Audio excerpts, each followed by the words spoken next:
Bonjour tout le monde. Donc, alors, je m'excuse pour l'écho, parce que changement d'environnement. Donc, comme convenu lors du short, j'ai dit que j'allais tester cet aspirateur injecteur-extracteur acheté à Aldi pour la modique somme de 79 €. Donc, avant de le déballer pour voir, on va déjà regarder un petit peu toutes les caractéristiques techniques qu'il y a. Donc c'est parti. Alors, hop, voilà. Hop là, ça bouge un peu.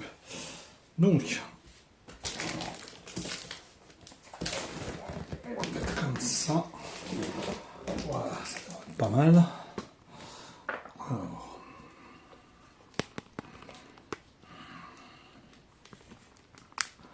voilà, donc tous les accessoires qui sont fournis avec cet aspirateur. Donc là, on voit qu'il y a donc la brosse normale, les roulettes, l'adaptateur, la grande buse, la petite, la buse pour les tissus d'ameublement, la buse pour les fentes, le tuyau flexible, un sac casse-poussière, le réservoir d'eau et le filtre en mousse. Donc voilà, alors 150 kPa, je ne sais pas ce que c'est, je regarderai et je mettrai en incrusté pour voir un peu ce que ça veut dire. Donc nous allons passer à l'unboxing du produit pour voir ce qu'il vaut. A tout de suite.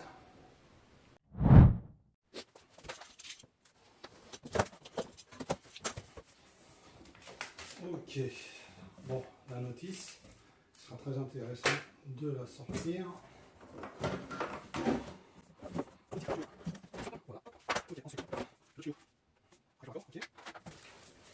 Ensuite, voilà, on peut sortir l'aspirateur.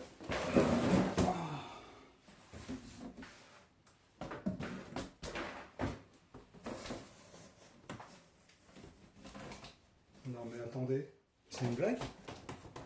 Vous voyez comme moi? Où sont les buses?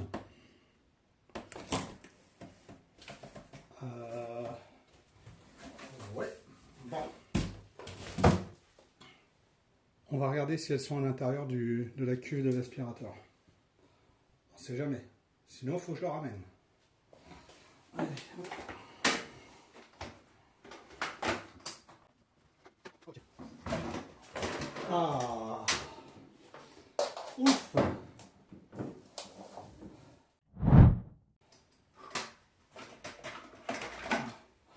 Donc on a bien la grande buse. Hein.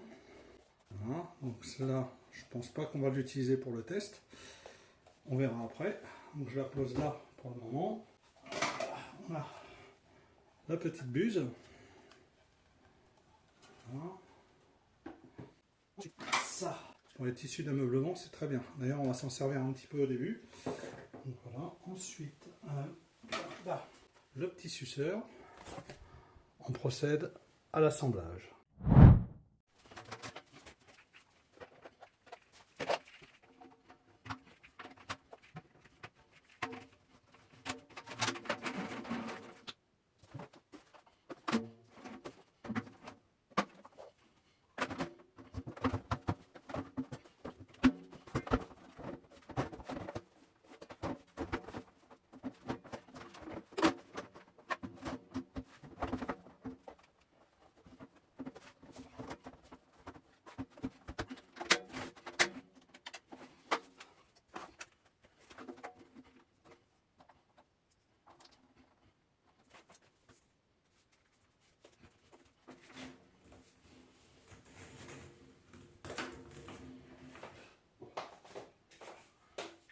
A few moments later. Donc là, j'ai préparé le tapis. Alors, ce tapis-là est crado, mais c'est juste en fait un tapis qui me sert entre mon garage et la porte de chez moi. Parce qu'en fait, j'ai une porte de garage, j'ai une porte qui donne dans le garage directement de chez moi. Donc ce tapis-là, en fait, voilà, il prend la poussière, je me suis les pieds dessus. Bref, c'est pour ça qu'il est crade. Donc, on va déjà dans un premier temps l'aspirer un petit peu, voir. Par contre, je viens de voir un truc. Donc ça, c'est l'adaptateur pour le truc. Bon, regardez. Ça tient pas.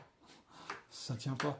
Donc là, je pense que même si je fais ça, je suis pas sûr que ça, fonctionne. Vous voyez, donc ça tient pas terrible. Donc ça, c'est franchement pas terrible, je trouve. Donc bon, et ben, ce qu'on va faire, c'est qu'on va brancher l'aspirateur. Alors déjà, on va tester, voir un peu le bruit qu'il fait. Oui, par contre, le seul truc qui est intéressant, c'est quand même qu'il a un câble qui fait à peu près, qui est assez long. A few moments later. Donc là, j'ai téléchargé l'application Decibel Meter, parce que je ne l'avais pas, comme vous voyez, à 42 décibels, alors que je suis à peu près à 50 cm du micro. Donc, je vais allumer l'aspirateur, voir combien de bruit il fait à 50 cm à peu près.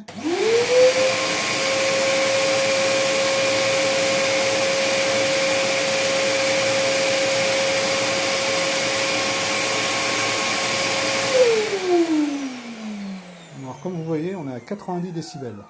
Bon, sachant que je suis à côté. Mais en général, on travaille à côté de l'aspirateur. Donc vous avez 90 décibels. Donc je pense que si vous travaillez 1 heure avec, vous allez avoir un mal de crâne pas possible. Donc, j'aspire un petit peu le tapis, je mets du produit dedans et on va voir ce que ça donne. A tout de suite.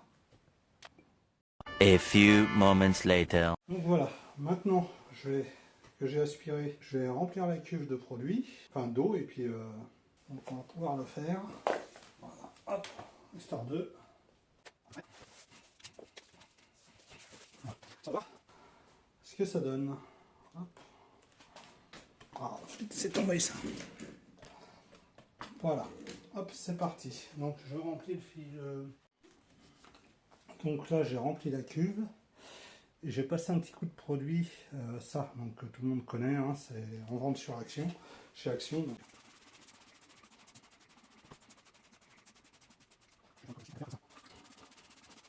Comme ça, je vais aller chercher une brosse. Je brosse ça et je reviens. A few moments later. Donc là, j'ai pris la grande buse, j'ai mis l'aspirateur derrière. Donc là, je vais lancer le truc pour voir ce que ça donne. C'est parti. Et donc, je vais le passer en accéléré.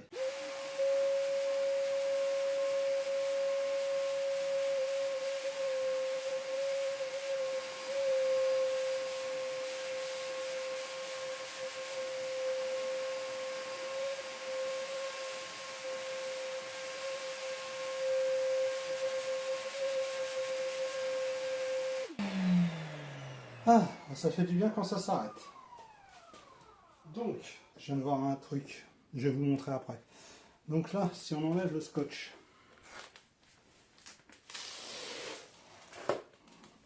bon, je crois que, hein, donc là, on voit tout de suite la différence. Hein. On voit là où il y avait le scotch, où il n'y avait pas le scotch. Et donc, je viens de m'apercevoir d'une connerie que j'ai faite, que je n'ai pas vue, que je viens de m'apercevoir là, que je vous montre. C'est que j'ai pas connecté le tuyau comme il faut. Donc, attendez, je vais l'enlever. Voilà, hop, bon ça c'est pas grave. Donc là, vous voyez, avec la poussière, bon. Voilà. Et après, ici, vous avez un petit loquet. Vous le poussez. Bon là, avec la poussière, ça va pas être évident. Voilà, tac. Et donc là, c'est verrouillé, ça peut plus se sauver. Voilà. Même chose ici. Faites bien attention quand vous branchez votre tuyau, de ne pas vous tromper. Voilà, clac. Ici et là, on pousse et là c'est bon. Voilà. Et donc normalement, ça devrait mieux marcher. Donc là, si je fais ça, vraiment, là j'ai juste branché la pompe. Vous voyez là, j'ai branché la pompe et là on voit bien que ça... Vous voyez là, ça mouille bien. Vous voyez là, ça mouille bien. Voilà. Donc en fait là, toc, voilà. Vous voyez là, ça a bien mouillé. Donc, je passe la dernière partie et je reprends juste après. A few moments later. Donc voilà le tapis, une fois nettoyé, on voit qu'il est plutôt propre. De toute façon, c'est pas un tapis qui a besoin d'être nickel, hein. Comme j'ai dit, c'est le tapis qui va entre la porte du garage et la maison. Donc du coup, c'est pour ça qu'il se prend beaucoup de poussière, etc. Donc voilà, un petit coup de nettoyage, ça il fait pas de mal, mais en tout cas, on voit qu'il est nettement plus propre que par rapport à ce qu'on avait avant. Donc je vous ferai une photo avant, après. Ah bah non, je peux pas parce que je n'ai pas pris la photo. Mais c'est pas grave. Enfin, vous avez vu le truc. Donc voilà. Alors, petit détail qui n'est pas des moindres, c'est faites attention quand vous arrêtez l'aspirateur, il y reste un petit peu de résidu d'eau. Donc faites attention, prenez une serpillière, posez la serpillière par terre et mettez votre buse dessus. Parce que comme il reste un peu d'eau, et ben du coup ça... Voilà, donc là c'est pas grave, on va éponger avec un Kleenex. De toute façon, c'est qu'une bâche, hein. Donc voilà, donc faites bien attention à ça. Que dire de ce produit? Bah écoutez, en tout cas, ça fait le taf. Donc moi, je le réutiliserai lorsque j'en aurai besoin pour nettoyer des tapis, des machins, des trucs comme ça. Bon, après, inconvénient, c'est quand la cuve d'eau est pleine. C'est lourd, avec le poids de l'aspirateur, etc. Donc, ouais, c'est quand même pas mal. Après, deuxième inconvénient, bah, c'est le bruit. Ce que vous avez vu, c'était à peu près, voilà, moi c'est marqué, ça a fait 90 décibels, mais j'étais à côté. Donc, sachant qu'il y a quand même un grand tuyau, on peut l'écarter, le foutre derrière nous pour pouvoir travailler. Vu que le tuyau, il fait à peu près, d'ailleurs, c'est pas marqué le tuyau. Non, je ne sais pas, c'est pas marqué le tuyau. Donc, bref. Sinon, bah, si vous envoyez, comment dirais-je, à Aldi et que vous en avez besoin d'un, achetez-le, c'est garanti 3 ans. Donc après, je ne sais pas comment se passent les retours chez Aldi. Je n'en sais rien, je n'ai jamais testé le SAV de chez Aldi, donc je ne pourrais pas vous dire. En tout cas, si je peux vous le conseiller, c'est achetez-le. À bientôt.